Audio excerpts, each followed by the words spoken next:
प्यार तुझे करता हूँ, देख मेरी आंखों में, तेरे बिना नींद नहीं आती है रातों में।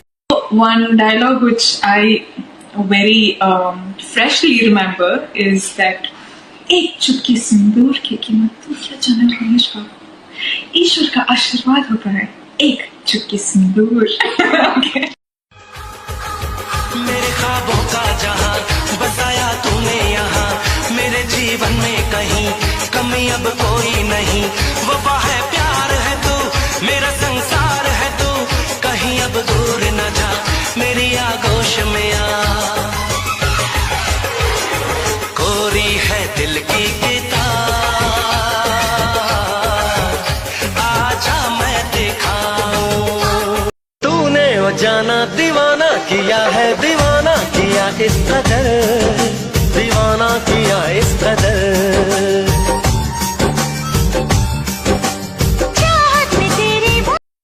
उतरी है तू आसमान से, तुझसा ज़मीन पे कहाँ।